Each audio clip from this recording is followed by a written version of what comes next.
मी 2 पुस्तक वाचली असती तर मला 13 पैकी 10 मार्क मिळाली असती. पण ज्ञान असं मुळापासून जाणून घेण्याची इच्छा आहे आपली. म्हणून परीक्षेसाठी नाही शिकायचं.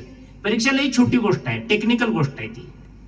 परीक्षेत पहिला नंबर मिळवणे ही पण काय फार अवघड गोष्ट नाहीये.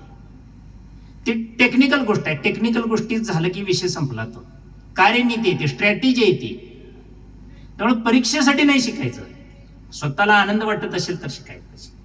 आणि तो आनंद मोठा आहे. आजही मी पहाटे 3 वाजता उठून अभ्यास करायला बसतो. आजही महिन्याला 2-3 हजार रुपयाची पुस्तकं विकत घेतो. मला त्याच्यात आनंद आहे. ही नोट्स सुद्धा मी खास काढलेली सरनं दाखवली. 8 दिवसापूर्वी लिहून काढलं. माझ्याकडे अशी लिहिलेली भाषणं 100 आहेत याच विषयावर. पण म्हटलं तुमच्यासाठी नवीन भाषण लिहिल्यानंतर त्यात जो आनंद आहे सांगण्यामध्ये, तो मोठा आनंद आहे. तयार असलेल्या नोट्स वापरत नाही आपण कधी. म्हणजे कॉलेजमध्ये पण गुरुजींचं लिहून घेत नव्हतो मी काढणार नाही, तुम्ही तपासायचं म्हणून उलट सांगायचं. तुमचं रेडीमेड मी लिहून घेणार नाही. मी लिहिलेलं तुम्ही तपासायचं आणि त्याच्यात सजेशन करायचं. ही वृत्ती असली पाहिजे. तुम्ही साक्षर होताय पण सार्थक कधी होणार? तुम्ही स्कूलिंग मध्ये येताय, लर्निंगचं काय करणार? इथं येऊन प्रेझेंटी लावली म्हणजे शिक्षण झालं नाही. शिकला काय? किती पुस्तकं वाचली, काय केलं, किती तास अभ्यास करताय, याला फार महत्व आहे. शिकणे सोपं झालेलं आहे. शिकणे सोपं झालेलं आहे आणि शिक्षण सोपं झालेलं आहे आणि शिकणं अवघड झालेलं आहे. म्हणजे जे शिकायचंय ते बाजूला राहतं, जे शिकायचं नाही ते लवकर शिकलं जातं. पटावर विद्यार्थी असतात पण हृदयाच्या पटावर शिक्षकाला साठवता येतील असे किती आहेत विद्यार्थी? राईट टू एज्युकेशन ऍक्ट झाला 2010 साली. पण राईट एज्युकेशनचं काय करायचं? ते एज्युकेशन राईट मार्गावर नाही काय सुरू? ह्याचाही विचार करा. शिक्षण व्हॉट टू थिंक शिकवतं, म्हणजे त्यातल्या पळवाटा तेवढं शोधून काढतं. गगनबावड्याला तिकडं गेलं की BSc लवकर होतंय, हा चतुरपणा झाला, पळवाटा झाल्या. आणि कोल्हापूर सारखं किंवा तुमच्यासारखी जी समजदारी आणि शहाणपणाची हाऊ टू थिंक शिकवणारी महाविद्यालय ती ओस पडायला लागलेली आहे. आपण कुठल्या दिशेने निघालेलो आहोत? गगनबावड्याची पदवी घेऊन MPSC पास होणार नाही. 2 म्हशी आणि MIDCच मग त्याच्या नशिबी आहे. म्हणून गगनबावड्याला BSc करायचं असेल, मी फक्त त्या तालुक्यातली सगळीच महाविद्यालय असं करतात असं नाही. अशी काही महाविद्यालय बदनाम झालेली आहेत. तर ही बदनाम झालेल्या गोष्टी आपण बदनाम करून घ्यायच्या नाहीत स्वतःला. शॉर्टकट शोधू नका, वाईट असतात ते, फार काळ टिकत नाहीत. भैरू पैलवान की जय नावाचा एक पिक्चर आमच्या काळात होता. तो भैरू जिंकत नव्हता म्हणून प्रतिपक्षालाच भांग पाजली जाते आणि मग तो मैदानातच येताना त्याला ढकलून दिल्याबरोबरच तो जमिनीवर आडवा पडतो आणि भैरू जिंकतो. अशा निवडणुका सुद्धा आता व्हायला लागल्यात तुमच्याकडे. सगळे भैरू एकत्रित झालेत. आता कुस्ती कशाची त्याच्यात असणार आहे? कशाची कुस्ती असणार आहे? म्हणून तुम्ही उघड्या डोळ्यानं सगळे जग बघा. कान आणि डोळे उघडे ठेवा आणि जगाकडे बघा. तोंड बंद ठेवा, सगळं जग तुम्हाला कळू शकेल. म्हणून ही समजदारी आणि शहाणपण आपल्याकडे आलं पाहिजे. सांस्कृतिक सपाटीकरण सध्या सुरू आहे, आयडेंटिटी क्रायसिस. ओळख एखाद्याची मुजवून टाकायची आणि जो तो नको ते शिकत आहे. देश धर्म राहतो बाजूलाच आणि आपली अस्मिताच विकू लागतोय. मी मनुष्य प्राणी आहे अशी मनुष्याची व्याख्या केली जाते, पण त्यातला प्राणी जास्त जिवंत राहायला लागलेला आहे आणि माणूस मरायला लागलेला आहे. शिक्षण प्राणी जिवंत ठेवायला शिकवतं. 22 ऑक्टोबर 1935 साली यंग इंडिया नावाच्या वर्तमानपत्रामध्ये गांधीजींनी भारतीय समाजातली 7 पाप सांगितलेली होती. त्यातील पहिलं पाप गांधीजींचं असं होतं, सांगितलेलं आहे त्यांनी, की तत्वाविना राजकारण. दुसरं पाप त्यांनी सांगितलेलं आहे नीतीविना व्यापार. तिसरं पाप त्यांनी सांगितलंय सत्सग बुद्धीविना विकास. चौथं पाप त्यांनी सांगितलंय श्रमाविना संपत्ती. 5वं पाप त्यांनी सांगितलेलं आहे मानवतेविना विज्ञान. 6वं पाप त्यांनी सांगितलंय त्यागाविना पूजा. आणि 7वं पाप चारित्र्याविना शिक्षण. अशी 7 पाप गांधीजींनी 1935 साली सांगितलेली होती. 2026 साली सुद्धा तीच पाप आजही जशीच्या तशी आपल्याला दिसतात. म्हणून याच्यावर विचार केला गेला पाहिजे. म्हणून सगळे तुम्ही तरुण आहात, युवक आणि युवती. तरुण कुणाला म्हणायचं? बाबा आमटेंनी तुमच्यासाठी एक पुस्तक लिहिलेलं आहे उज्ज्वल उद्यासाठी. त्या पुस्तकाचं पहिलंच वाक्य असं आहे, तरुण कोणाला म्हणायचं? जो आपलं उपळतं तारुण्य खांद्यावर घेऊन संकटाशी अडचणीशी झगडतो, भांडतो आणि पुढे जातो, त्याला तरुण म्हणायचं. वादळाची काय भीती तेच माझे गीत गाती, अशी ज्याची धारणा आहे त्याला तरुण म्हणायचं. डॉक्टर राधाकृष्णन असे म्हणायचे, ज्याच्याकडे दया, क्षमा, शांती, रुजुता, मनस्विता, रसिकता हे गुण आहेत, जो पाना फुलावर, निळाभोर आकाशावर, इंद्रधनुष्याच्या सप्तरंगावर, डोंगर उतारावर डोलणाऱ्या वेलीवर, माणसातल्या माणुसकीवर आणि मानवी नित्यमूल्यावर प्रेम करतो, जो आई वडिलांच्या, समाजाच्या, देशाच्या ऋणातून मुक्त होण्यासाठी सदैव धडपडत राहतो, असा माणूस, असा तरुण शिक्षणातून तयार झाला पाहिजे. दादा धर्माधिकाऱ्याने क्रांतिनिष्ठ तरुणानो नावाचं एक पुस्तक तुमच्यासाठी लिहिलेलं आहे. त्याच्यात ते म्हणतात, तेजस्विता, तपस्विता आणि तत्परता ही तरुणांच्या अंगी 3 गुण असली पाहिजे. पहिलीच्या वर्गात जावा, कशी मुलं तजेल दिसतात बघा, आणि इकडे BSc च्या वर्गात या किंवा BA भाग 3च्या वर्गात या, एरंडेल प्याल्यासारखे चेहरे कसे दिसतात बघा. बायबलमध्ये एक वाक्य आहे, उपवास कर पण उपवास केल्यासारखा चेहरा दिसता कामा नये. आपण दमतो लगेच, दमायचं नाही. आपलं तारुण्य दमण्यासाठी नाही आहे. 18 तास अभ्यास केला पाहिजे, काय होत नाही तुमच्या प्रकृतीला. 24 पैकी 18 तास, 5 तासाची झोप पुरेशी आहे तुम्हाला. कसं पास होत नाही कुठली परीक्षा बघूया, आणि काय यश मिळत नाही बघूया. तुम्हाला जीवनात या जगामध्ये अशक्य असं काही नाही आहे. सुपर 30 पिक्चर बघितलेलं ना. मी शिक्षणाची आणि विद्यार्थीची व्याख्या काय सांगतो माहितीये काय, की जो जिवंत आहे तो हुशार. म्हणजे तिथं टक्क्याचा ह्याचा प्रश्न जाणायचा नाही. मला 10वीला 49% मार्क्स होते, पण BA भाग 1 पासून सगळ्या परीक्षेत पहिला नंबर माझा आहे. मी बदललं माझं चित्र ते सगळं. 11वीला प्रमोटेड असलेला विद्यार्थी आहे मी. 32 मार्क आहेत इंग्रजीला मला. पण पुढं बेडला असताना वारके सर सांगतील, सर्वाधिक इंग्रजीला मार्क असलेला मी विद्यार्थी आहे. बदलायची इच्छा ज्या दिवशी तयार होईल ना, त्यावेळी जग बदलता येतं. म्हणून लहानपणापासून डोक्यात काहीतरी घ्या. जंगलचा राजा सिंह काही अंतर चालतो आणि मागे वळून पाहतो. मराठीमध्ये त्याच्यासाठी सिंहावलोकन असा शब्द आहे. मागे वळून पाहण्याला सिंहावलोकन म्हटलं जातं सिंहाच्या बाबतीत. आणि तो मागे वळून काय बघतो माहितीये का, चालून आलेलं अंतर योग्य आहे का. जर चालून आलेलं अंतर योग्य ते जर नसेल तर वाढदिवसा दिवशी तो पुढे जात नाही. त्या दिवशी ठरवतो आपण सुधारलं पाहिजे. तुम्ही प्रत्येक वाढदिवसाला असा विचार केला पाहिजे, चालून आलेलं अंतर योग्य आहे का. नसेल, मार्ग बदला, दिशा बदला, विचार करा. लता मंगेशकर वयाच्या 9व्या वर्षी चांगल्या गायिका होऊ शकल्या. अकबर 14व्या वर्षी सम्राट झालेला होता. शिवाजीनं 15व्या वर्षी तोरणा घेतलेला होता. अरिस्टॉटल 17व्या वर्षी तत्वज्ञ झालेला होता. माधवराव 18व्या वर्षी पेशवा झालेला होता. तेंडुलकरनं 19व्या वर्षी आंतरराष्ट्रीय क्रिकेटमध्ये प्रवेश केलेला होता. 20व्या वर्षी अलेक्झांडर राजा झालेला होता. 28व्या वर्षी डार्विननं उत्क्रांतीवादाचा सिद्धांत मांडलेला होता. बिल गेट 30व्या वर्षी करोडपती झालेला होता. आणि 40व्या वर्षी जॉन केनेडी अमेरिकेचा अध्यक्ष झालेला होता. आपण सुरुवात कधी, केव्हापासून आणि कशाची करणार आहोत ह्याच्यावर थोडासा विचार करा.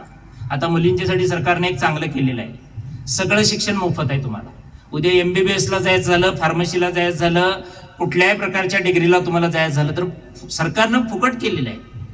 घोरपडे साहेबांच्या बरोबर मगाशी आमची चर्चा झाली. सारथी 50 विद्यार्थ्यांना MTech साठी परदेशात पाठवतं. बार्टी 50 विद्यार्थ्यांना पाठवतं. महाज्योती 50 विद्यार्थ्यांना पाठवतं. टार्टी 50 विद्यार्थ्यांना पाठवतं.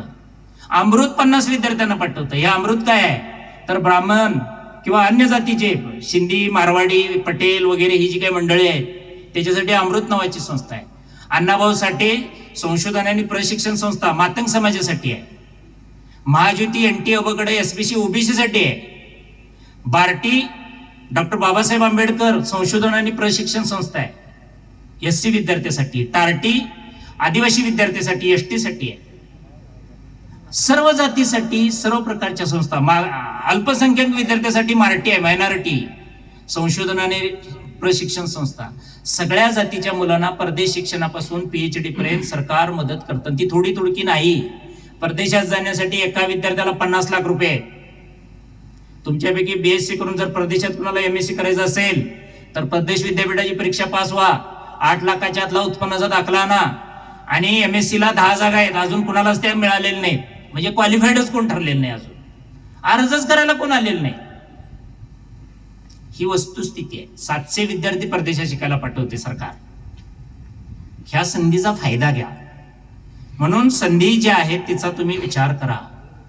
परवा अग्निवीरची भरती झाली.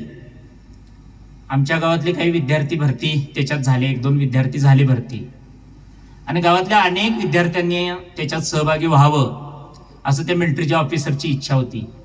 तो गावी आलेला होता आणि त्यानं विचारलं आमच्यातल्या एका 12वी सायन्स झालेल्या मुलाला, मिलिटरीच्या भरतीत अग्निवीरमध्ये तू येणार का म्हणून. वास्तविक त्या प्रश्नाचं उत्तर त्या विद्यार्थ्यांना होय किंवा नाही देणं अभिप्रेत होतं, पण तो गोंधळात पडला जास्तच. तो म्हणला मी मिलिटरीत आलो तर 2 गोष्टी घडतील, एक तर मी मरेन किंवा शत्रूला मारेन म्हटला. शत्रूला मारल्यानंतर काय प्रश्न येणार नाही म्हटला, माझा तुम्ही गौरव करणार. समजा मीच मेलो तर, मी मेलो तर 2 गोष्टी घडतील म्हटला. एक तर मी ज्या जागी मेलेलो आहे तिथून मरणाला आणि तोरणाला जशी मातीची ओढ असते तसं माझा देह गावी आणाल, एकतर दफन कराल किंवा अग्नी द्याल. अग्नी दिल्यानंतर काय प्रश्न येणार नाही, पण समजा दफन केला माझा देह तर मात्र त्यापासून 2 गोष्टी घडतील. एक तर ज्या जागी दफन केलेलं आहे त्या जागी एखादं झाड उगवेल, नाही तर झाड नाही उगवणार. झाड नाही उगवलं तर काय प्रश्न येणार नाही, पण झाड उगवलं तर मात्र 2 गोष्टी घडतील. एक तर ते झाड आंब्याचं असेल किंवा एक तर ते झाड लिंबाचं असेल. आंब्याचं असल्यानंतर काय प्रश्न येणार नाही म्हटलं, पण लिंबाचं झाड असले तर मात्र 2 गोष्टी घडतील. एक तर त्यातील काही बी साबण फॅक्टरीमध्ये पाठवलं जाईल साबण तयार करण्यासाठी, नीम साबण तयार करण्यासाठी, काही बी वाया जाईल. वाया गेलेल्या बियाचा विचार सोडून देऊया, पण अंगाला लावायचं साबण तयार करण्यासाठी जे बीज पाठवलं साबण फॅक्टरीमध्ये त्यामधून 2 गोष्टी घडतील. एक तर त्यापासून अंगाला लावायचं साबण तयार केला जाईल किंवा कपड्याला लावण्याचा साबण तयार केला जाईल. कपड्याचा साबणाचा साहेब विचार आपण सोडून देऊया, पण अंगाला लावायचा साबण तयार केला तर मात्र 2 गोष्टी घडतील. एक तर तो साबण मुलं लावतील किंवा मुली लावतील. मुलांनी लावल्यानंतर काय प्रश्न येणार नाही, पण मुलींनी माझ्या आत्म्यापासून साबण जर त्या लावणार असतील तर 2 गोष्टी घडतील. वर्णानं गोऱ्या असलेल्या मुली तो साबण लावतील किंवा वर्णानं काळ्या असणाऱ्या मुली तो साबण लावतील. गोऱ्यांचा विचार साहेब सोडून देऊया, पण काळ्या वर्णाच्या मुलींनी माझ्या आत्म्यापासून तयार केलेला साबण जर त्या लावणार असतील तर मी तुमच्या अग्निवीरमध्ये येणार नाही म्हटला.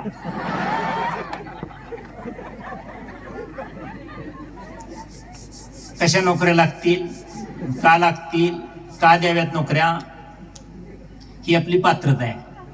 विचार कसा करायचा, हाऊ टू थिंक. उत्तर कसं लिहायचं, हाऊ टू थिंक. जे जे आपणाशी ठावे ते परीक्षकाशी सांगावे, शहाणे करून सोडावे परीक्षकास.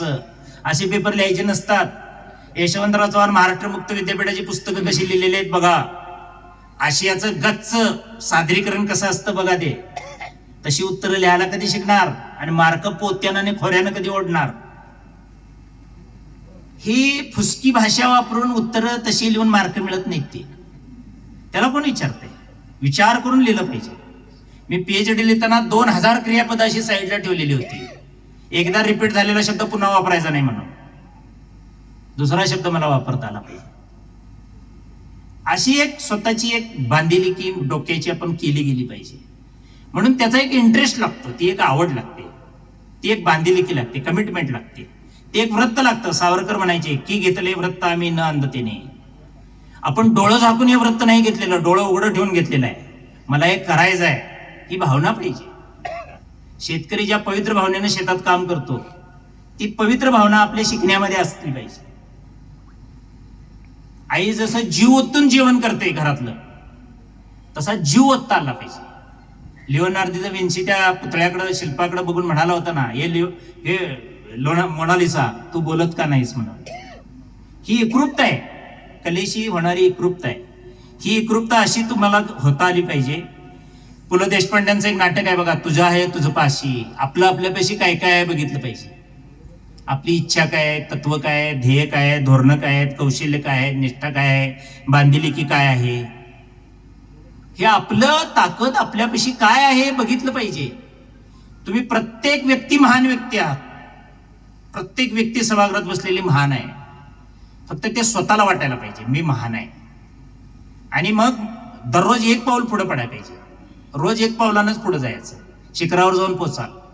एका दिवसात श्रीमंत होता येत नाही. मला जे 10 लाख रुपये व्याज मिळतात त्याची जोडणी 1995 पासून मी केलेली आहे, म्हणून 10 लाख रुपये व्याज मिळते.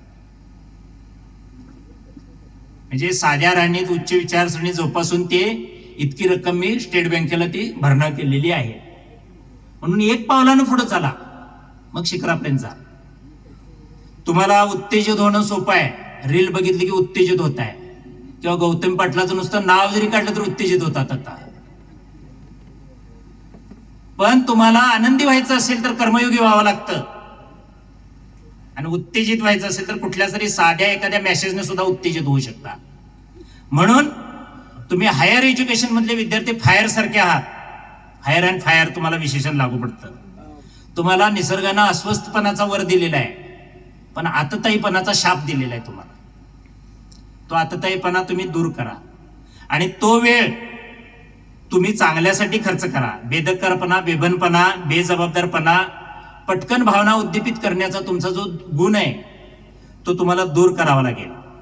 तुम्हाला प्रश्न पडतात, मेंदूचं ऐकायचं की हृदयाचं ऐकायचं. तुम्हाला दोन्ही गोष्टी साथ घालतात. मेंदू एक उत्तर देतो, हृदय एक उत्तर द्यायचं. मी मेंदूचं ऐकायचं की हृदयाचं ऐकायचं हा प्रश्न आहे. त्याला आपण सारा विवेक बुद्धी आपण लावली पाहिजे. शिक्षणाचे 4 मार्ग आहेत. कोल्हापूर जिल्ह्यात हुपरी हे गाव आहे. वामन पंडित तिथं मराठीतला श्रेष्ठ कवी जन्माला आलेला होता. त्याचा एक श्लोक आहे, 4 मार्गाने आपण शिकत असतो.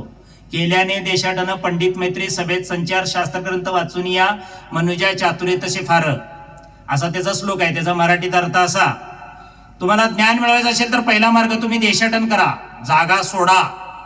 आता घरातून इथं आला म्हणून 4 गोष्टी ऐकायला मिळाल्या, हा पहिला मार्ग ज्ञानाचा. सभेत संचार करा, जिथं चांगलं ऐकायला मिळतं तिथं मनसोक्त ऐका. पंडितांची मैत्री करा, तिसरा मार्ग. हा जास्त महत्वाचा मार्ग आहे. तुम्हाला पळून जायचं असेल तर पंडिताला विचारा, गुरुला विचारा, तो सांगेल. 3 गुरु असतात आयुष्यामध्ये, त्यातले 2 घरात असतात आणि 1 बाहेर असतो. ते घरातले 2 कोण असतात? आई वडील. बाहेरचा कोण असतो?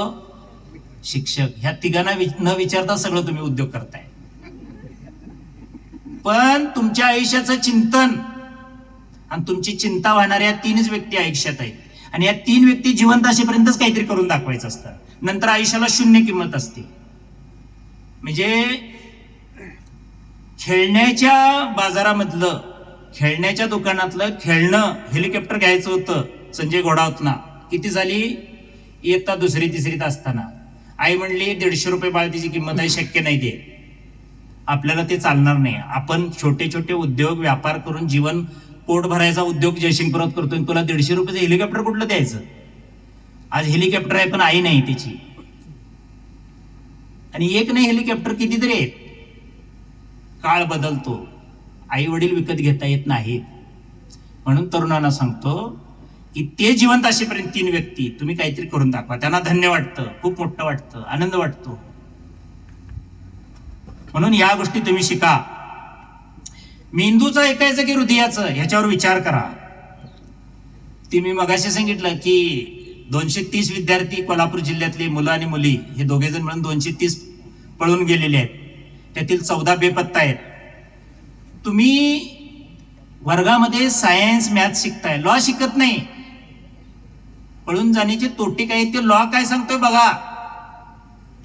आणि योग्य दिशा मिळण्यासाठी करिअर काय असतं आणि वाहवत जाणं एखाद्या भावनेपोटी, ह्याच्यात आयुष्य कसं बर्बाद होतं ह्याच्यावर खुली चर्चा करा. गुरुजनांशी खुली चर्चा करा, आई वडिलांची खुली चर्चा करा, आणि मग ठरवा तुम्ही काय करायचं नेमकं ते. तुमची जी मनमोजी जीवनशैली जी आहे ही आजच्या तरुणांचा एक मोठा आदर्श होऊन बसलेला आहे. कोणासारखी तरी केसल करायची, कोणासारखी तरी कपडे घालायची. आमच्या काळी इथं शर्ट फाटणं हे गरिबीचं लक्षण होतं. इथं गुडघ्यावर पॅन्ट फाटणं हे गरिबीचं लक्षण होतं. आता ती फॅशन झालेली आहे. असू दे ती फॅशन, तुमच्या काळाचा तो महिमा आहे, असू दे, त्याच्याबद्दल काही हरकत नाही. पण तुमची प्रतिभाशक्ती, इच्छाशक्ती, कठोर परिश्रम आणि प्रामाणिकपणा या गोष्टीची सुद्धा तुम्हाला जोड मिळवायला पाहिजे. ज्याला का जगायचं या प्रश्नाचं उत्तर सापडतं ना, तो कसं जगायचं हे आपोआप शोधतो. अर्थाच्या शोधात नावाचं एक पुस्तक आहे मराठीत ट्रान्सलेट झालेलं, ते तुम्ही वाचा. का जगायचं तर मग कसं जगायचं ते त्याचे मार्ग निघतात. आपल्याला का जगायचं या प्रश्नाचंच उत्तर नाही. बाकीचे शिकतात म्हणून मी शिकतोय, बाकीची पास होतात म्हणून मी पास होतो, बाकीची कॉलेजला येतात म्हणून पण मी येतो, बाकीची जगतात म्हणून मी जगतो. आमचे वडील मला म्हणायचे, आपण कोणाच्या मागून जायचं नाही. मला 10वीला असताना संदेश दिलेला होता. आपण मागं गेलं की तो नेल त्या दिशेने जावं लागतं म्हणे. आपण पुढे असल्यानंतर आपल्याला जो रस्ता चांगला वाटेल त्या रस्त्याने आपण जाऊ शकतो. मागून जाऊ नका, तुम्ही नेतृत्व करा, तुम्ही पुढे व्हा. तुमच्या मागं लोक आले पाहिजेत, असं तुमचं काम असलं पाहिजे, असं नेतृत्व आपल्याला करता आलं पाहिजे. या दृष्टीनं तुम्हाला वाटचाल करायला पाहिजे. टाइम्स ऑफ इंडियामध्ये काही वर्षापूर्वी पहिल्या पानावर एक बातमी आलेली होती की तो शर्यत जिंकला पण नाती हरला. एक खेळाडू होता रनिंगचा, केरळमधला तिकडला, आणि त्याने एका शर्यतीत भाग घेतलेला होता. आंतरराष्ट्रीय दर्जाची ती शर्यत होती आणि त्या शर्यतीत त्याचा पहिला नंबर आला. तो शर्यतीत इथं भाग घेतल्यानंतर ताबडतोब तिकडं पाठीमागे एक चुकीची वाईट घटना घडलेली होती. वडिलांना ताबडतोब दवाखान्यामध्ये ऍडमिट केलेलं होतं, पण संयोजकांनी त्याच्या बरोबरच्या लोकांनी त्याला ती बातमी दिली नव्हती, कारण का ह्याचं इथलं सुवर्ण पदक जाईल. ह्यानं शर्यत जिंकली पण वडील हार्ट अटॅकनं तिकडे गेले. मग ह्यानं काय मिळवलं आयुष्यात? ताजमहाल शहाजहाननं बांधला, तो कुणासाठी बांधला? मुमताजसाठी.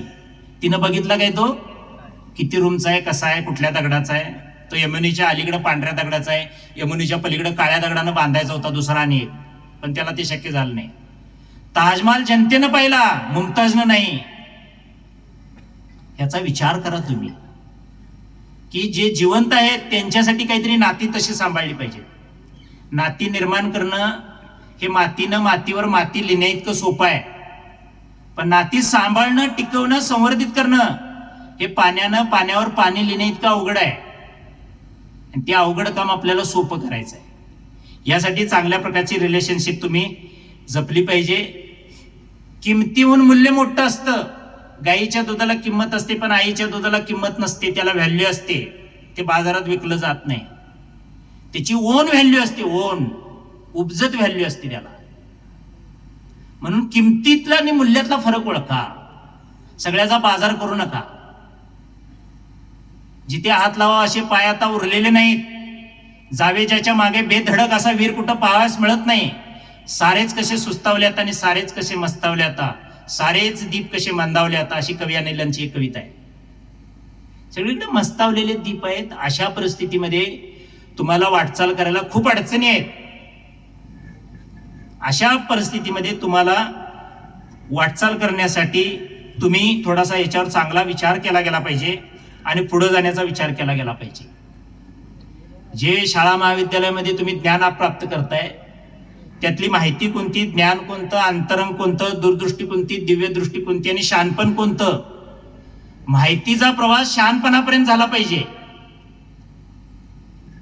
ते शहाणपण आलं पाहिजे शिक्षणातून. शेवटी जर शहाणपण येणार नसेल, अजूनही आईच कपडे कॉलेजला येत असताना जर धुईत असेल, मग मी कपडे धुवायला कधी शिकणार? वडील शेतात राबतात, त्यांच्या मत्तीला रविवारचा मी जर जाणार नसेल तर मी नातेसंबंध कधी सांभाळायला शिकणार? म्हणून विचार करा, आपला प्रवास, आपली दिशा काय आहे. गुण म्हणजे गुणवत्ता नव्हे. आपल्याकडे तो गैरसमज आहे. गुण मिळाला की तो गुणवत्ताधारक झाला. नाही, नॉलेज इज व्हर्च्यू असं सॉक्रेटिस म्हणायचा. ज्ञान म्हणजे सद्गुण. गुणाबरोबर व्हॅल्यू पण अंगी पाहिजेत. चांगली कौशल्य पाहिजे, चांगली तत्व पाहिजे, चांगले विचार पाहिजेत, तर त्या गुणाला व्हॅल्यू आहे. पुस्तक जर तुम्हाला समोर घेतल्यानंतर झोप लागत असेल आणि जर अनुभव जर तुमचे असतील तर अनुभव झोप उडवतात. मग अनुभव महत्वाचे का पुस्तक महत्वाचं, याच्यावर विचार केला गेला पाहिजे. ज्ञानापेक्षा शहाणपणा महत्वाचा असतो. गेल्या आठवड्यामध्ये मी पुणे कोल्हापूर प्रवास करत होतो. महाराष्ट्र शासनाच्या लाल परीनं प्रवास करत होतो. साताऱ्याजवळ आल्यानंतर विना थांबाची गाडी होती, ती बंद पडली. मी ज्या गाडीत बसलेलो होतो ती. आणि मग त्या ड्रायव्हरनं थोडं खाली उतरून बघितलं तर इंजिनमध्ये काहीतरी बिघाड होता त्या गाडीच्या. त्याला ती काही दुरुस्त झाली नाही. म्हणून सातारा एसटी डेपोला फोन लावला. अर्ध्या तासानं ती क्रेन आणि तो 2 मेकॅनिक वगैरे असे दोघे तिघे मिळून तिथं आले. त्याने इंजिनच्या पुढच्या भागाचा पत्रा उचलला आणि बघितलं. ते म्हणले इंजिनमध्ये मेजर बिघाड आहे, ही गाडी इथं चालू होणार नाही, आपल्याला क्रेननं डेपोतच न्यावी लागेल. इतक्यात एक साधा मेकॅनिक घरी निघालेला होता दुपारच्या सुट्टीत जेवायला. तो गाडीजवळ आला आणि म्हटला, काय झाले गाडीला? तर ते एसटीच्या मेकॅनिकने सांगितलं इंजिनमध्ये बिघाड आहे आणि डेपोमध्ये नेल्याशिवाय ही सुरू होणार नाहीये. ते म्हटलं, तुम्ही प्रयत्न केलाय का इथं? तर म्हटले नाही केलेला, पण आम्ही स्टार्टर लावून बघितलंय, इथं सुरू होत नाहीये, म्हणून आम्ही डेपोत न्यायचं ठरवलेलं आहे. तुम्ही प्रयत्न तरी करा म्हटला. अरे म्हणले मी बी मेकॅनिक आहे, हे माझे वरिष्ठ आहेत, हे एमई आहेत, आणि त्या आम्ही सांगतोय तेच बरोबर आहे ना. ते म्हटला मी ट्राय करू काय. तर म्हटले कर, तुझं शिक्षण काय. माझं शिक्षण वगैरे काय नाही म्हटला, मी दुसऱ्याच्या हाताखाली शिकलोय. त्यानं आपल्या पिशवीतला हातोडा काढला, इंजिनचा पुढचा पत्रा उचलला आणि 2 ठोके वेगानं इंजिनवर टाकले आणि ड्रायव्हरला सांगितलं किल्ली फिरवा म्हणून. किल्ली फिरवल्यानंतर गाडी सुरू झाली. गाडी सुरू झाल्यानंतर त्या दोघांचा चेहरा पडला, एसटी महामंडळवाल्यांचा. आपल्याला जे कळलं नाही ते ह्याला कळलं कसं काय म्हणून. त्याला म्हटले तुला पैसे किती द्यायचे. तो म्हटला 100 रुपये द्यावे लागतील. ते म्हटले अरे तू नटबोल्ट सुद्धा खोलला नाहीस, तुझा हातोडा पण तो जुनाच आहे, आणि तू 100 रुपये कशाला मागतोस एवढे जास्त. 5-10 रुपये ठीक आहेत. ते म्हटला 5 रुपये हातोड्याचे आहेत, मान्य आहेत म्हटला, ते जुन्या बाजारातला मी विकत फार वर्षापूर्वी घेतलेला आहे, पण ठोका कुठं मारायचं याचं 95 आणि ते 5 असं मिळून 100च द्यावे लागतील. तुम्ही जे शिकताय ना, फर्स्ट क्लास आलाय वगैरे, लोकांना पेढे वाटतंय ना, ते ठोका कुठं मारायचं या लायकीचे ते मार्क पाहिजे. नाही तर त्याचा उपयोग काय आहे त्या मार्कांचा. मार्क कागदावर राहणार, मार्क रक्तात मिक्स झाले पाहिजेत, मार्क चेहऱ्यावर दिसले पाहिजेत, मार्क आचारात पाहिजेत, विचारात पाहिजेत, प्रचारात पाहिजेत आणि संचारात पाहिजेत. मार्क कागदावर असून उपयोग काय. या मार्कांचा उपयोग काहीही होत नाही. म्हणून जगा, ते जगता आलं पाहिजे. म्हणून जॉन डे म्हणायचा की जीवन हेच शिक्षण आहे. शिक्षण दुसरं कुठं काय. प्रत्यक्ष जीवनाची कृती करता आली पाहिजे, ते जगता आलं पाहिजे, तर ते एज्युकेशन होऊ शकेल, नाहीतर ते होणार नाही. म्हणून पुस्तकातलं शिक्षण जे असतं ते झोप लावतं आणि अनुभवातलं शिक्षण असतं ते झोप उडवतं. या प्रकारचं शिक्षण पाहिजे. शिक्षण ही शर्यत नाही, ती मॅरेथॉन आहे, मॅरेथॉन. शर्यत 100 मीटरची असते. डोक्यातला मेंदू गुडघ्यात घेतला आणि 100 मीटर धावलं, शर्यत जिंकता येते. पण मॅरेथॉनसाठी डोक्यात विचार लागतो. बरोबरीनं मॅरेथॉन जिंकायची असते.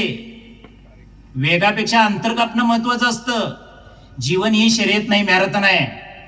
तुम्ही शेवटी मॅरेथॉन मध्ये काय जिंकता याला फार महत्व आहे. तुम्ही क्लास मिळवला का नाही मिळवला याला फार महत्व नाही. जीवनात सक्सेस झाला का नाही याला फार महत्व आहे. आणि जीवनात सक्सेस होण्यासाठी नोकरीच मिळाली पाहिजे असं नाही. माझा भाऊ शेती करतो, पण शेतीत खूप चांगले पैसे मिळवतो. आपल्या चिखलीचाच एका शेतकऱ्याला 5 लाख रुपयाचा केंद्र शासनाचा पुरस्कार मिळालेला गेल्या महिन्यात. 600 लिटर दिवसाला दूध काढतो तो जनावरांचं. एवढी जनावर आहेत त्याच्याकडे, 300 जनावर आहेत त्याच्याकडे. श्रीमंत होण्यासाठी शिकण्याची गरज नाही. न शिकलेली माणसं जास्त श्रीमंत आहेत. दीपक वडा दसरा चौकातला 90,000 रुपयाची दिवसाला विक्री आहे, 3,000 वडे विकतो. श्यामचा वडा कृषी महाविद्यालयाच्या समोर 3,000 वडे विकतो. करसनभाई पटेल निरमा पावडरीचा जनक, 600 कोटीचा व्यवहार आहे.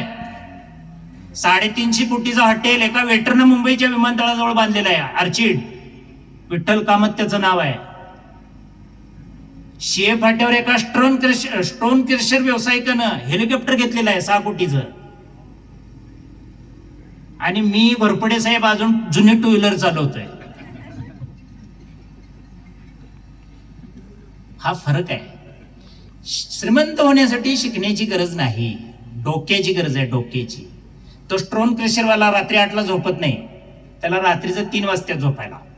एवढे प्रॉब्लेम आहेत त्याच्या भोवती. पैसा मिळतो, प्रॉब्लेम पण तेवढे असतात. तुम्ही चांगला पेंटर झाला तरी श्रीमंत होऊ शकताय, पण युपी मधले पेंटर जसं काम करतात ना तसं तुम्हाला करता आलं पाहिजे. आपलं पेंटर 7 नंतर घरी येतच नाही. ते हे विश्वजी माझे घर म्हणतंय. आपलं घर कुठं आहे ते त्याला दिसत नाही 7 नंतर. कसं श्रीमंत होणार. म्हणून कुठल्या व्यवसायात श्रीमंती. 2,500 करिअरचे मार्ग आहेत. तुम्हाला एक मार्ग निवडायचा आहे तुमच्या आयुष्याचा. ते मेडिकल, इंजिनिअरिंग एवढेच करिअरचे 2-3 मार्ग नाही आहेत. कितीतरी मार्ग आहेत करिअरचे. आता जंगलातले दगड सुद्धा घेऊन ती आता कापायला चालू केलेत बघा लोकांनी. उसापासून ते इथं साखर तयार होते, पण शिवाजी विद्यापीठामध्ये डॉक्टर गुरव त्याच्यापासून चॉकलेट तयार करण्याचा उद्योग त्यांनी तिथल्या स्किल एज्युकेशन अंतर्गत सुरू केलेला आहे. तुम्ही अशी एखादी पायवाट स्वतःची चोखाळता येते काय बघा. इन्क्युबेशन सेंटर या नावाखाली असा शोध लावण्यासाठी आम्ही 45,000 रुपये दरमहा देतोय लोकांना. शोध लावा असा एखादा तुम्ही तुमच्या जीवनाचा. त्याच्यासाठी गायडन्स घ्या, गुरुजनांच्या पायाशी जाऊन बसा. तुम्हाला मोठं व्हायचं असेल, नम्र व्हायला शिका. जिज्ञासा हे ज्ञानाचं मूळ आहे, नम्रता हा ज्ञानाचा आरंभ आहे. नम्र व्हा, सगळं काही जग जिंकता येऊ शकेल, मोठे होऊ शकाल, पुढे जाऊ शकाल. नाहीतर आठव सूत्र, घाल किंमत, काढ मार्क आणि कर दिवाळी, ही जी सध्याची पद्धत आहे शिक्षणातली, की वाटला वाट जोडलं की सगळी प्रश्नाची उत्तरं जशी बरोबर येतात, हे परीक्षा हे पॅटर्न झालेलं आहे. ह्या परीक्षांना कोण विचारतं पुढं? हे 12वी पास झालेली, 10वी पास झालेली मुलं त्या जीईला टिकतात का? एमपीसीला टिकतात का? ही मग अशा फुसक्या डिग्र्या घेऊन करणार काय आहे तुम्ही? ही स्वतःची फसवणूक आहे, याचा उपयोग काही नाही आहे. खरं जग काय आहे ते शोधा, त्याच्यासाठी शड्डू मारून तयार राहा. खरे प्रॉब्लेम काय आहेत, खरं यश काय आहे, खरी गुणवत्ता काय आहे. आमच्या मुलीला इन्स्पायर स्कॉलरशिप दरमहा 40,000 रुपये मंजूर झालेली आहे.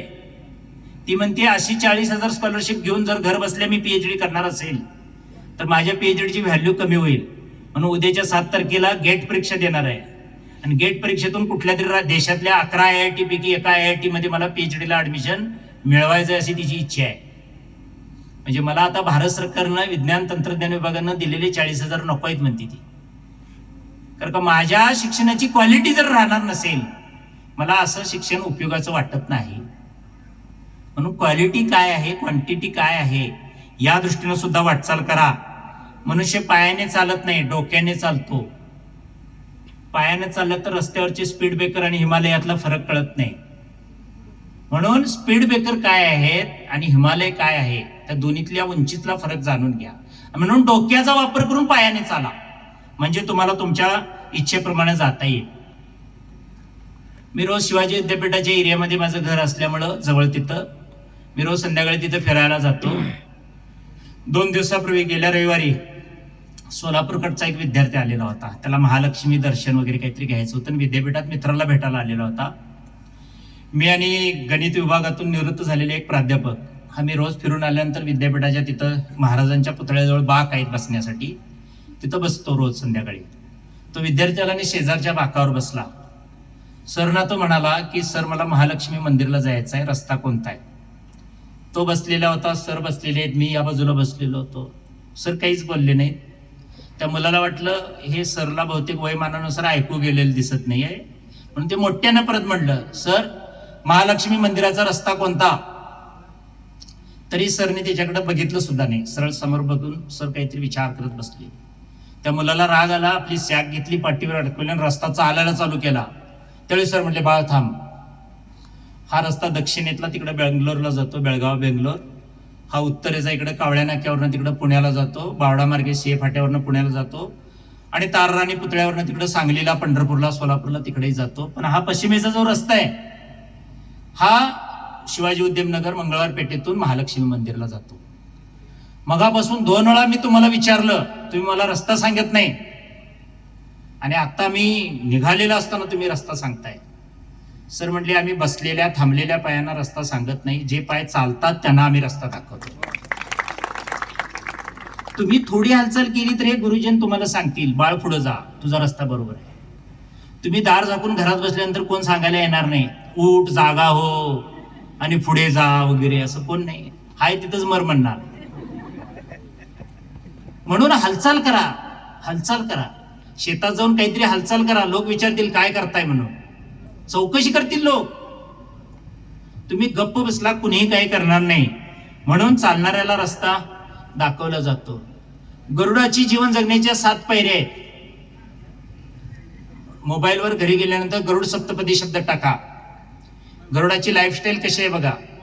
गरुड संगत करताना 7 पायरीतली पहिली पायरी तिची, तो संगत करताना आलतू फालतूची संगत करत नाही. आपल्या उंचीप्रमाणे, आपल्या लायकीप्रमाणे माणसं बरोबर आहेत काय बघतो.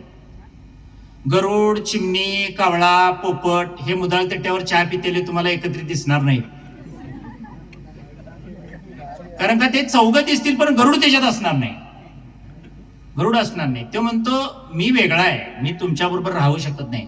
गरुडाचं घरटं सुद्धा आंब्याच्या बागेत, आपल्या घराशेजारच्या शेवग्याच्या झाडावर, जास्वंदीच्या झाडावर ते घरटं बांधत नाही. जिथं उंच झाड आहेत, बांबूची बेट आहेत उंच, तिथं गरुड घरटं बांधतंय. ही त्याची लाईफस्टाईल. कसं राहायचं ही पहिली गोष्ट शिका. दुसरी गोष्ट, 5 किलोमीटरवरचं त्याला जमिनीवरचं दिसतं. दृष्टी किती तीक्ष्ण आहे बघा. आपलं भक्ष्य शोधताना 5 किलोमीटरवरनं जमिनीवरनं पळणारा साप असेल, उंदीर असेल, पाण्यातला मासा असेल, वरून बघतो आणि असं विमान आल्यासारखं वेगाने येतं आणि ते मासा उचलून घेऊन जातं. ही त्याची दुसरी स्टाईल आहे, 5 किलोमीटरवरचं बघणं. आपल्यात आणि पुस्तकात 1 फुटाचं अंतर असतं घरी संध्याकाळी, तरी उत्तर कुठं आहे ते दिसत नाही आपल्याला. त्यात सापडत नाही नेमकं उत्तर, ह्याचं उत्तर नेमकं या पानात कुठं आहे. ही आपली दृष्टी. परीक्षेत पेपर बघितला की मागच्या पुढच्याला विचारतो ह्याचं उत्तर कुठं आहे रे म्हणून. ही आपली परिस्थिती होते. गरुडासारखं शिका, तीक्ष्ण दृष्टी पाहिजे. जीवनशैली, मेलेला अन्न गरुड खात नाही, दुसऱ्याने केलेली शिकार खात नाही, दुसऱ्यानं दिलेला वडापाव खात नाही, दुसऱ्यानं दिलेली अर्धी रिफ्रेशमेंट स्वतः खात नाही. स्वतः शिकार करणार आणि स्वतः खाणार. दुसऱ्याचं जर्नल आणून बघून लिहित नाही गरुड. परीक्षेत वस्तुनिष्ठ प्रश्नाची उत्तरं मागं पुढं बघून लिहित नाही. ही गरुडाची लाईफस्टाईल आहे. तिसरी. चौथी स्टाईल आव्हानाचा स्वीकार करतं. ज्यावेळी आता मे महिना येईल ना, त्यावेळी वादळी पाऊस सुरू होईल. त्यावेळी वादळ सुटलं, वीज वारा सुरू झाला की सगळे पक्षी लपून बसतात. जिथं जिथं घराचा वरांडा असेल वगैरे जागा असेल तिथं लपून बसतात, किंवा घरटा असेल तिथं लपून बसतात. पण ते धूळ वारा वीज असताना आकाशात तुम्हाला गरुड घरट्या मारताना दिसेल. वादळाची काय भीती, तेच माझे गीत गाती. अशा भावनेनं ते जिद्दी एवढं असतं, करारे असतं, हवेत घरट्या मारतं, घाबरत नाही कशाला. लग्न करताना त्यांची जी लग्न होतात ती आपल्यासारखी ते पॅकेज, मंगळ आहे का नाही, सासू सासरी जिवंत आहेत का नाही, नोकरीवर कुठले आहे वगैरे, आईला पसंत आहे काय वगैरे, असलं काही नसतंय तिथं. सरळ ग्राउंडवर गौतम कांबळे सरांना घेतलं जातं बरोबर, आणि सरळ टेस्टच असते तिथं. आणि टेस्ट किती सोपी आहे बरं. ती जी मुलगी असते ती म्हणते मी एक्झाम घेणार तुमची, गवताची एक काडी वर उचलणार आणि आकाशात घेऊन जाणार, तिथून सोडून देणार. ती काडी तुरकाटीची किंवा गवताची जमिनीवर पडल्यानंतर जो पक्षी, जो गरुड लवकर आणून माझ्यापर्यंत येईल त्याचा मी निवड करणार.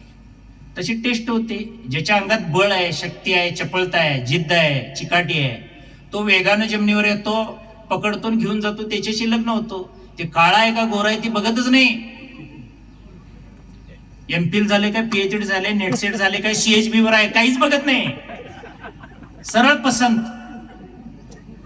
पॉवरला महत्व आहे तिथं, पॉवरला. ती पॉवर महत्वाची. तर ही त्यांच्यामध्ये ही गोष्ट आहे. सहकार्याची निवड करताना कष्ट संघर्ष त्यांच्या जीवनात खूप आहे गरुडांच्या. आपल्याकडं जगातल्या सगळ्या आया प्रेमळ आहेत, पण गरुडाची आई प्रेमळ नाही. ती मुलांना असं स्वतःसारखेच सरळ ठेवते. ती सांगते की तुम्ही जिद्दी व्हा, कष्टी व्हा, लवकर भरारी घ्या, लवकर झेप घ्या. पोरं म्हणतात अजून बीएससी व्हायचं आहे, बीए व्हायचं आहे, बीकॉम व्हायचं आहे, अजून वेळ आहे भरपूर भरारी घ्यायला वगैरे, स्पर्धा परीक्षा या नंतरच असतात वगैरे असं सांगतात. आईला ते पटत नाही. ती म्हणते आतापासूनच तुम्ही तशी जिद्द बाळगा, नाहीतर तुम्हाला मी घरट्यात सजासजी राहू देणार नाही. ती गवत असलेलं सगळं घरट्यातलं काढते बाहेर आणि बाबळीची काठी आणून घरट्यात ठेवते. त्या पिलांच्या पंखात घुसून रक्तवांबाळ पिलं होतात. रोज सांगत असते तुम्ही झेप घ्या, भरारी घ्या. मुलं होय होय म्हणतात पण काही करत नाहीत. वडील प्रेमळ असतात, पण आयासमोर वडिलांचं सध्या काही चालत नाही. तसं गरुडाच्याही बाबतीत आहे.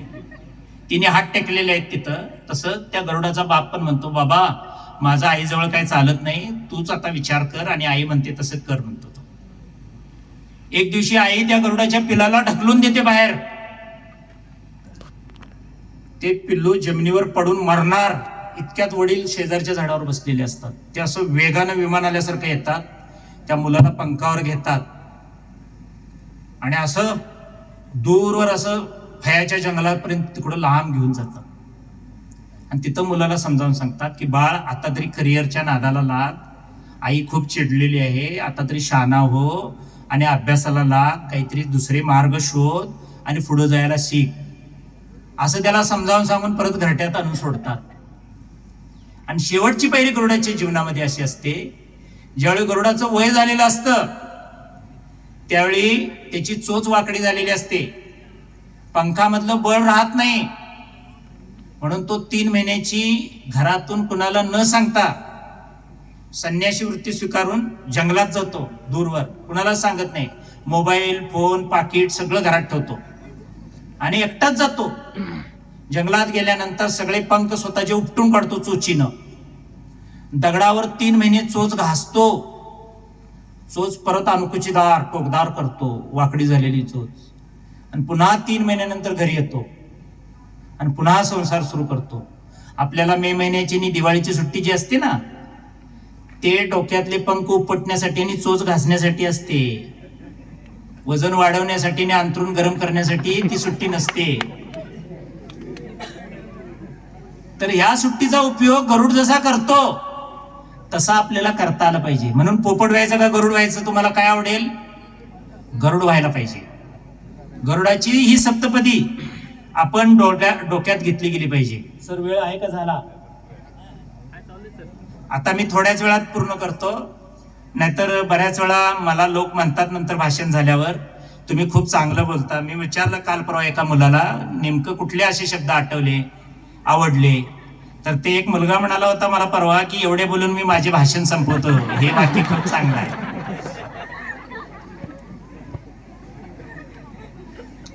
तर लोकांना काय आवडेल असं सांगता येत नाही, त्यामुळं ते ज्याच्या त्याच्या आवडीचा भाग असतो. दृष्टी आणि दृष्टिकोन, डोळ्याला दृष्टी असते आणि अंतकरणाला दृष्टिकोन असतो. आपल्याला डोळ्यांचे डोळे पाहिजेत, हृदयाचं हृदय पाहिजे, कानाचे कान पाहिजे, हृदयाचं हृदय पाहिजे, मनाचं मन पाहिजे. डोळे काही सगळे नाहीत की, पण जे बघायचंय ते दिसत नाही, जे ऐकायचंय ते ऐकलं जात नाही, जे खायचंय ते खाल्लं जात नाही, जे नको आहे ते ऍक्सेप्ट केलं जातं. आर्थर ॲश नावाचा एक अमेरिकन टेनिस खेळाडू होता. त्याला 1993च्या दरम्यान मेडिकल ट्रीटमेंट देताना त्याला एड्सची बाधा झाली. त्याच्यात त्याचा काय दोष नव्हता. त्यावेळी त्याचं वय 41 होतं. विम्बल्डनचा विजेता होता तो. जगभरातले सगळे खेळाडू हळहळले की देवानं यासाठी तुझी निवड कशी काय केली? मरण्याच्या पात्रतेची कितीतरी या जगात असताना तुझी निवड का केली? त्यावेळी त्यांनी दिलेलं उत्तर आपल्यासाठी फार महत्वाचं आहे. आर्थर ॲश काय म्हटलं माहितीये का? मित्रहो, 5 कोटी मुलं टेनिस खेळायला सुरुवात करतात दरवर्षी. त्यातील 50 लाख टेनिस शिकतात, 5 लाख व्यावसायिक टेनिसपट्टू होतात, 50,000 सर्किटमध्ये सहभागी घेतात, 50 जण विम्बल्डनच्या स्पर्धेसाठी पात्र होतात. त्यातील 14 जणात उपांत्य फेरी होते आणि फायनलला 2 जण जातात. आणि त्या 2 जणात फायनल होते, त्यातला एक विजेता आणि एक उपविजेता असतो. त्यातला विजेता मी होतो. त्यावेळी मी देवाला विचारलं नाही माझी कशाला निवड केलीस, आणि आता कशाला विचारू मग मी की या रोगासाठी माझी कशाला निवड केलीस? जे आहे ते माझं आहे. रोग असला तरी पण माझाच आहे आणि विम्बल्डनचं विजेतेपद पण ते माझंच आहे. म्हणून परिस्थिती कुठली जरी जीवनात आली तर त्याला घाबरायचं नाही. आता दिवस आहे आणि 8 तासानंतर रात्र येणार आहे. हे चक्र फिरतंय. कुठलीच गोष्ट कायमस्वरूपी नसते. यशाबरोबर अपयश असतं, सत्याबरोबर असत्य असतं, चांगल्याबरोबर वाईट असतं. अमावास्या पौर्णिमा हे खेळ आहेत, असे चक्र आहे, हे फिरतंय. शिखर जसं असते तशी दरी पण असतेच, बदलणार असतं. चक्र नेहमी फिरतं असतं, बदलतं. म्हणून त्यानं एक संदेश दिलेला आहे. तो काय म्हणला? आनंद तुम्हाला गोड ठेवतो, परीक्षा तुम्हाला खंबीर बनवते, दुःख तुम्हाला माणूस कसा बनायचं हे शिकवतं, अपयश तुम्हाला नम्र करतं, यश तुम्हाला तेजस्वी करतं, विश्वास तुम्हाला पुढे नेतो. या गोष्टी तुम्ही या सगळ्या गोष्टीतून शिका आणि पुढे वाटचाल करा. प्रत्येक पराभव, प्रत्येक अडचण एक नवीन तत्वज्ञान जन्माला घालत असते. म्हणून प्रत्येक गोष्टीतून काहीतरी शिकलं पाहिजे. अकबरानं दरबारातच आपल्या वाक्य लिहिलेलं होतं, हे दिवस निघून जातील, हे भी दिन चल जाएगा, असं हिंदी वाक्य होतं ते. आता जे दिवस आहेत ते निघून जातील, चांगलं वागा. आता वाईट दिवस आहेत, चांगलं वागा, धीरानं वागा. ते वाईट दिवस निघून जातील आणि चांगले दिवस येतील. चांगले दिवस आलेले टिकवून ठेवणं फार अवघड आहे. म्हणून शिखरावर गेलं की वाईट बुद्धी जास्त सुचते. बघा, ज्याच्याकडे खूप पैसे आलेत ते पैसे टिकवण्याची अक्कल राहत नाहीत. पैसा जास्त आला, प्रसिद्धी जास्त आली, सन्मान जास्त आला, पद मोठा आलं पावलं नको त्या दिशेनं आपोआप वाटचाल सुरू करायला शिकतात. म्हणून मोठं झाल्यानंतर टिकणं हे जास्त अवघड आहे बघा. गरिबी कशी काढता येईल, पण श्रीमंती टिकवणं लय अवघड आहे. आणि त्याच्यासाठी जो विवेक लागतो त्यासाठी शिक्षण असतं, त्यासाठी गुरुजन असतात, त्यासाठी आई वडील असतात, त्यासाठी ज्येष्ठ नागरिक असतात. त्यांच्याशी संवाद तुम्हाला केला पाहिजे. म्हणून स्वतः बदला, जग बदलता येईल. तुम्ही मागाल ते तुम्हाला मिळणार नाही. तुमची पात्रता काय आहे त्याप्रमाणे तुम्हाला मिळेल. आपली पात्रता वाढवा. तुमची स्पर्धा तुमच्याशी पाहिजे. आपण आपल्या स्वरूपाचं ओझं घेऊन, डोक्यावर घेऊन, खांद्यावर घेऊन ते व्हायला पाहिजे. आणि म्हणून त्या दृष्टीनं तुमचा जो प्रवास आहे, कोहम ते सोहम, अध्यात्मातले 2 शब्द आहेत. कोहम म्हणजे मी कोण आहे याचा शोध घेणे आणि मला कुठं पोचायचं आहे. सोहम म्हणजे मी तोच आहे जो मी कल्पिलेला होता, मला जिथं पोचायचं होतं. तो कोहम म्हणजे मी कोण आहे, मला कुठं जायचं आहे. आणि सोहम म्हणजे मी तोच आहे की जिथं पोचलेलो आहे. आपलं एक स्वप्न असतं जे दिवसा पडावं लागतं. रात्रीची स्वप्न ज्याला पडतात ती खरी होत नाहीत. स्वप्न उघड्या डोळ्यांनी पडली पाहिजेत आणि जागृत अवस्थेत पडली पाहिजेत आणि पुरी होणारीच बघितली पाहिजेत. जी स्वप्न पूर्ण होणार नाहीत ती पाहायची नाहीत.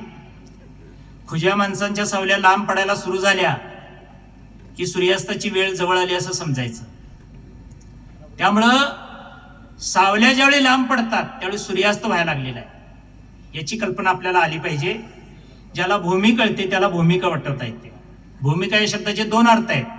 एक रोल म्हणजे जबाबदारी पार पडणं, आणि दुसरा ऍटिट्यूड. भूमिका या शब्दाचा अर्थ आहे ऍटिट्यूड, म्हणजे जिथं माणुसकी चिंब झालेली असते, बांधिलिकी असते, अशी गोष्ट आपल्यामध्ये आली तर तो ऍटिट्यूड, ती भूमिका आपल्या दृष्टीनं फार महत्वाची आहे.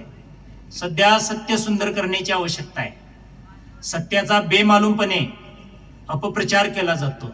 असत्याचा धुमाकूळ माजून प्रचार केला तर असत्य सुद्धा सत्य वाटायला लागतं. आजच्या काळामध्ये